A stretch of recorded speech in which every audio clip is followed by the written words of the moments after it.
জয় হিন্দ, জয় ভারত। আজকের আমাদের আলোচ্য বিষয় হচ্ছে পাচনতন্ত্র, যাকে আমরা ডাইজেস্টিভ সিস্টেম বলছি। একটা বডি সিস্টেমের একটা পার্ট আমরা আজকে পড়বো। সেটা আমরা কিছু বিষয় আমরা আমরা লিখে রেখেছি যাতে পড়তে সুবিধা হয়। পড়ার সময় লিখতে একটা টাইম যায়, তার জন্য আমরা আগে থেকে একটু লিখে রেখেছি। দেখো আমরা বোর্ডের মধ্যে যে কি দেওয়া আছে, এটা আমরা পড়ছি কি পাচনতন্ত্র, যা পৌষ্টিকতন্ত্র বা ডাইজেস্টিভ সিস্টেম নামে পরিচিত। এটা যে ডিস্টেন্স আমরা দেখতে পাচ্ছি, এই যে আমরা প্রথম যে পার্টটা পড়বো সেটা হচ্ছে মুখমণ্ডল।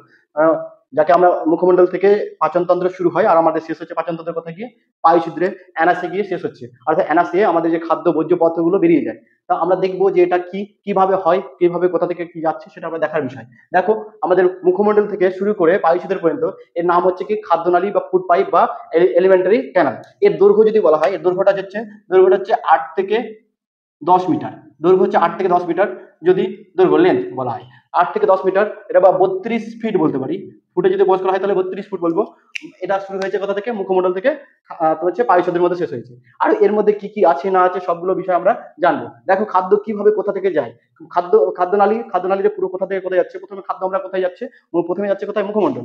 মুখমণ্ডলের পর হচ্ছে ফেরিংস, যাকে আমরা গলবিল বলি। গলবিলের পর যাচ্ছে এসোফেগাস। এসোফেগাস হচ্ছে যাকে আমরা গ্রাস নালী বা একে আমরা ফুড পাইপ, একে ফুড পাইপ বলে থাকি বা খাদ্যনালী বলে থাকি। ফুড পাইপ বা খাদ্যনালী বলে থাকি। এখান থেকে বলছি গ্রাস নালী বা খাদ্যনালী বা ফুড পাইপ বলে থাকি। এখান থেকে কোথায় খাবার যাচ্ছে? পাকস্থলী, যাকে আমরা স্টমাক বলছি বা পাকস্থলী বলছি। পাকস্থলীর পর খাদ্য কোথায় যাচ্ছে? স্মল ইন্টেস্টাইন, যাকে ক্ষুদ্রান্ত বলছি।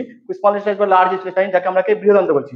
বৃহদান্ত বৃহদান্ত তাহলে বৃহদান্তের পর কোথায় যাচ্ছে? পায়ুছিদ্র। এই পায়ুছিদ্রের মাধ্যমে এই যে বর্জ্য পদার্থগুলো, যে খাবারগুলো এলো, সেই খাবারগুলো আমরা দেহের বাইরে বেরিয়ে যায়। তো এর মধ্যে কোথায় কোথায় কি হচ্ছে না হচ্ছে সবগুলো আমরা বিষয় একটা একটা করে আলোচনা করবো। প্রথম আমরা মুখমণ্ডলে কোথায় কি খাবার হচ্ছে, তারপর আমরা যে ফিরিংসে কি খাবার কোথায় কি হচ্ছে, তারপর আমরা গ্রাসনালীতে কি বা খাদ্য কি হচ্ছে, সেটা আমরা একটা একটা করে বিষয় আলোচনা করি। দেখি আমাদের মধ্যে প্রথমে আমরা পড়বো কি মুখমণ্ডল। আমরা করবো কি মুখমণ্ডল। মুখমণ্ডলে যদি বলি, আমাদের খাদ্য পাচন ক্রিয়াশীল হয় মুখ থেকেই। তো মুখমণ্ডলে কিভাবে আমাদের সাহায্য করছে সেটা দেখো। মুখমণ্ডলে গ্রন্থি থাকে কটা? তিন জোড়া গ্রন্থি থাকে। 3 জোড়া গ্রন্থি কি কি? আমরা একে পাস বলে মনে রাখতে পারি, PSS, পাস বলে মনে রাখতে পারি।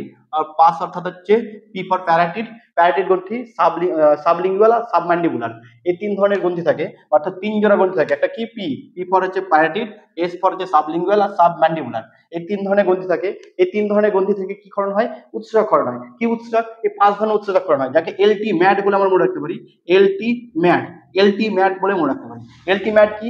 এল ফর হচ্ছে লাইসোজাইম, টি ফর টায়ালিন, টায়ালিনের পর হচ্ছে ডি ফর ডায়াস্টোজ। আমরা এর পরপর লিখেছি কারণ আলাদা লিখেছি, কারণ হচ্ছে কি এখানে দেখো দুটোর কাজ একই রকম, তার জন্য। আমরা আরেকটা হচ্ছে কি ডি, এম ফর হচ্ছে মিউকাস, আর হচ্ছে এ ফর অ্যামাইলেজ। অ্যামাইলেজ, এরপর হচ্ছে অ্যামাইলেজ। দেখো আমরা হচ্ছে কি লাইসোজাইমের কাজ কি? লাইসোজাইমের কাজ হচ্ছে কি ব্যাকটেরিয়াকে ধ্বংস করে। লাইসোজাইমের কাজ হচ্ছে ব্যাকটেরিয়াকে ধ্বংস করা। আর সঙ্গে টায়ালিন আর ডায়াস্টোজের কাজ সেম, অর্থাৎ একই রকম কাজ। শ্বেতসারকে পরিপাক করতে সাহায্য করে। দেখবে ওই জন্য আমরা যখন মুড়ি খাই, মুড়ি খেতে গেলে কি একটু মিষ্টি মিষ্টি ভাব লাগে, বা কোনো কিছু মুখে চাল বা ভাত থাকলে সেটা মিষ্টি মিষ্টি কিছুক্ষণ পর মিষ্টি মিষ্টি লাগে। এই জন্য এই শ্বেতসারের জন্য এটা কি করছে? টায়ালিন আর ডায়াস্টোজ এই শ্বেতসারকে পরিপাক করতে সাহায্য করছে। মিউকাস এই খাদ্য দেবে, খাবারটা যখন মুখের মধ্যে থাকে তখন হালকা জল জলে ভাব থাকে। মুখ থেকে যদি খাবারটা বের করে দেখবে জল জলে ভাব থাকে। এই জল জলে ভাব করতে সাহায্য করছে কে? মিউকাস। এছাড়া থাকছে কি অ্যামাইলেজ। তাতে অ্যামাইলেজে কি কার্বোহাইড্রেটকে পরিপাক করে, অর্থাৎ জটিল যে খাবারের জটিল খাবার খাবে, এই জটিল খাবার কি করছে? সরল খাদ্য পরিণত করছে। কি করছে? জটিল খাদ্যকে সরল খাদ্য পরিণত করছে। জটিল খাদ্যকে সরল খাদ্য সরলে পরিণত করে, অর্থাৎ কার্বোহাইড্রেট অ্যামাইলেজে কাজ কি হচ্ছে?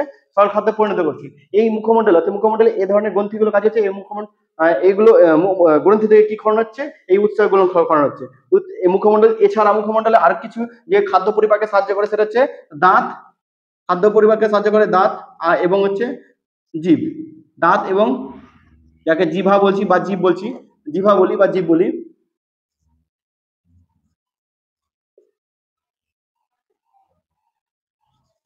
জিভ বা জিভা, এই যে আমাদের মুখমণ্ডলে এই যেগুলো দাঁত, জিভা, এছাড়া আমাদের 5 ধরনের উৎসক পরিপাকে সাহায্য করে। মুখমণ্ডল চড়ে পরে আমরা বলবো কি গলবিল বা ফেরিংস।